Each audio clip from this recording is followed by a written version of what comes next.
জয় বাংলা বা জিন্দাবাদ বলা লোক বিচারক হলে কিছু আশা করা যায় না।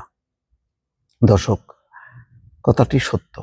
তার মানে যারা জয় বাংলা বলছে আর জিন্দাবাদ বলছে, আমাদের মধ্যে যে রাজনৈতিক বিভক্তি, এরা যদি বিচারক হয় তাহলে তাদের কাছ থেকে কিছু আশা করা যায় না।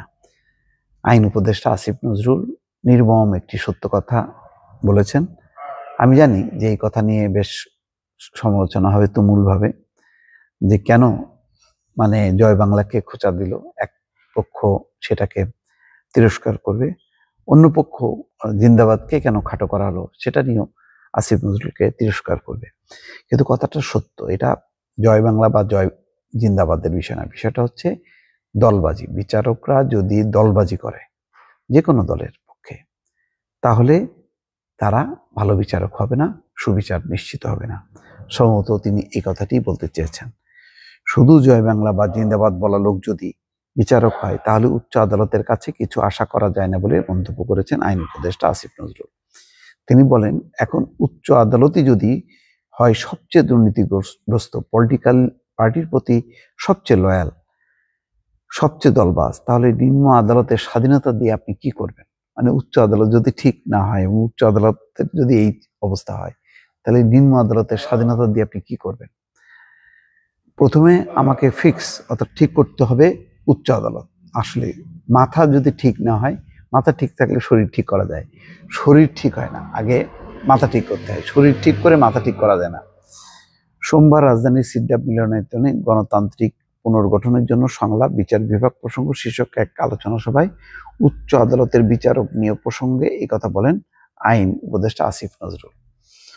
এই আলোচনার আয়োজন করে সেন্টার ফর গভর্নেন্স স্টাডিজ।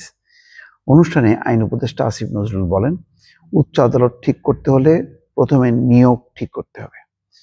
উচ্চ আদালতে বিচারক নিয়োগের জন্য আইন মন্ত্রণালয় আইন প্রণয়নের চেষ্টা করছে বলেও জানান তিনি।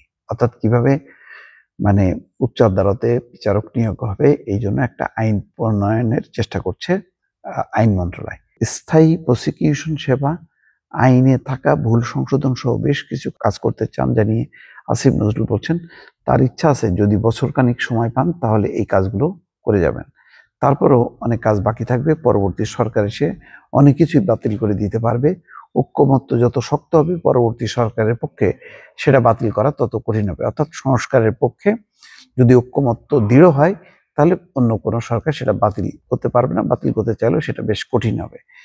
যত ভালো আইন করা হোক না কেন, প্রতিষ্ঠান গড়ে তোলা না গেলে এবং মানসিকতায় পরিবর্তন না এলে এগুলো টেকসই করা কঠিন।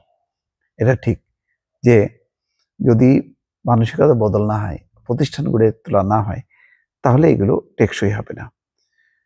সংস্কার ছাড়া গতি নেই উল্লেখ করে আসিফ নজরুল বলেন, প্রধানমন্ত্রীর ইচ্ছায় রাষ্ট্রপতি নিয়োগ দেন প্রধান বিচারপতি।